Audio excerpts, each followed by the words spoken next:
Well, hopefully naman na kakasa siya sa debate kasi unang-una yung mga DDS vloggers niya naman ang naghamon sa akin ng debate. So, and it's definitely going to be about the national issue. So, kaya nga yung response ko is si VP Sara na lang ang kakausapin ko para isahan na lang, diba?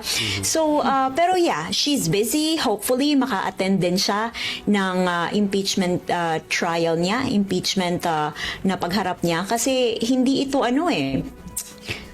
yung accountability kasi, it's non-negotiable. So, yun, umaasa ako na haharap siya.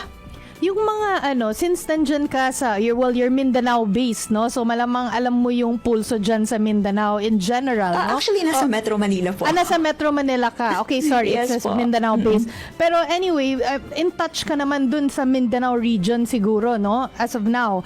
So, sa pagkakaalam mo ba, itong mga supporter ng mga Duterte ay gusto din nilang makita si VP Sara na umarap din dun sa kung sakali, no, when the time comes na tatawagin siya dun sa impeachment trial, if and when the time comes. Sa mga nakikita ko, yun nga this is actually really odd kasi yung mga supporters, ayaw nila na humarap si VP Sara kasi yung rason nila is marami daw problema sa bansa, bakit impeachment daw talaga ang inuuna.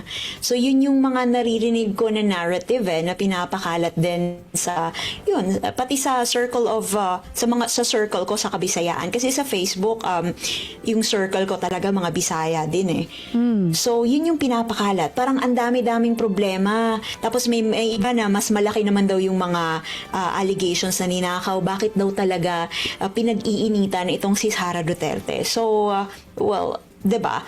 Kung talagang gusto natin ng accountability at transparency, kahit piso pa 'yan, kailangan humarap ka. Yan sa usaping impeachment kasi ni Sara Duterte, hindi ito tungkol sa kulay or kampo. This is about accountability. Does this mean na yung mga yun na ayaw siyang makita on the stand, no? If and when the time comes, ay naniniwala silang walang pagnanakaw na nangyari? Or it's just that simply mas may important issues and hayaan na lang yan kung meron man. Ayaw namin makita kung ano-ano pa yung mga ebidensya na gusto nyong ipalabas dyan laban kay VP Sara.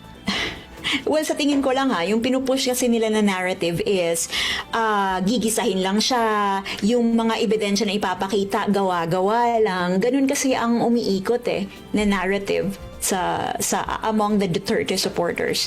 Parang ginawa lang siyang political theater para ipahiya daw si Sara Duterte kasi nga malakas daw siya sa presidential election. So, they will do everything just to, pin her down. Parang ganun yung narrative na nakikita Pero mo. kung halimbawa, umupo si VP Sara, ano talaga yung gusto mo na issue na, kumbaga, init na init ka, dapat masagot to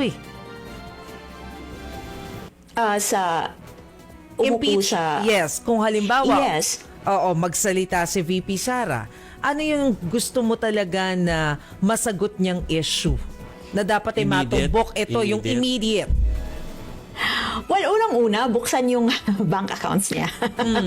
Yun naman yun And yun, yung sa confidential funds niya, ipaliwanag niya yung mga questionable na record or documents, lalo na yung Chichirya Gang. So, ayun. Chichiryagang. Piatos. Tawag ko ng Chichirya Gang. Correct.